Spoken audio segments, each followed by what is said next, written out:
चलो ये क्वेश्चन देखते हैं। Two stars of masses m and 2m at a distance d rotate about their common center of mass in free space, period of revolution क्या होगा?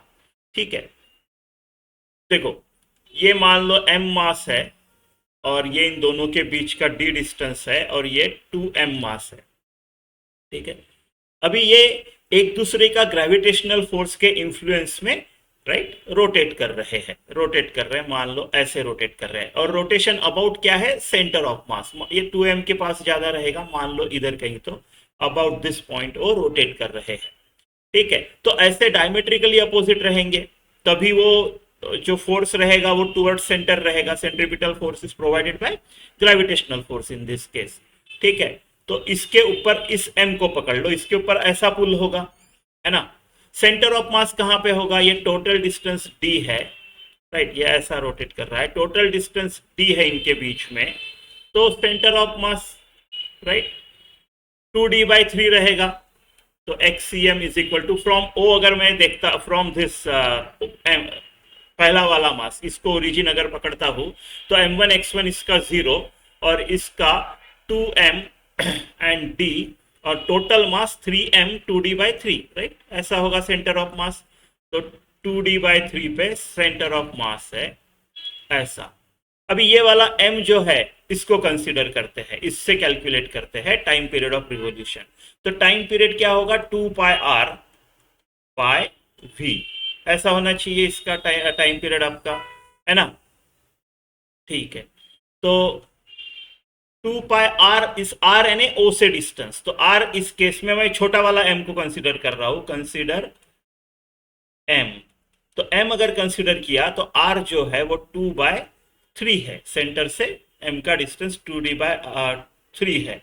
v क्या आएगा? v को कैसे कैलकुलेट करेंगे? वही gmm/r, जो स्टैंडर्ड फॉर्मूला है gmm/r², gravitational force provides centripetal force. इस केस में क्या होगा? gm राइट, ये जो इन दो मासेस के बीच का जो ग्रेविटेशनल फोर्स है, so force with which this small m is getting pulled by 2m, gmm by d का square, and this will be equal to mv²/r। तो m यानी इस m का मास, v² मेरे को निकालना है, r इस केस में 2d/3 है, ये 3 ऊपर चला जाएगा, है ना। 2d/3 को ऐसे लिख सकते हैं।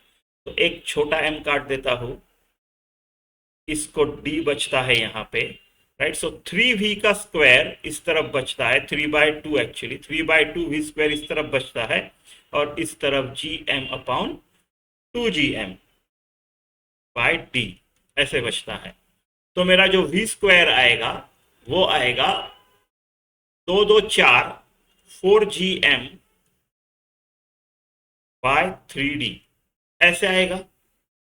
अब इसमें डाल देता हूं t is equal to 2πr/v, t square कर देता हूं मैं, v² विल बी इजी ना। तो टी स्क्वायर जो है मेरा वो आता है 4π² अपॉन, राइट, 4π² इंटू r, यानी क्या? 2d/3, 4π ये हो गया 2πr का स्क्वायर, तो इसका भी स्क्वायर करना पड़ेगा।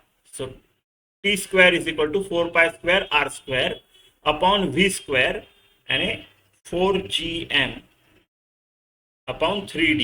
तो इस 3d को मैं यहां पे लिख देता हूं, है ना। 3 3, अच्छा एक 3 बचेगा ये। अच्छा एक काम करते हैं, कितने जल्दी ऐसा अंदर जाके कट नहीं करते हैं, थोड़ा लिख देते हैं। सो टी स्क्वायर जो है, हाँ बट 4 को काट सकता हूं बिना किसी धोखे के।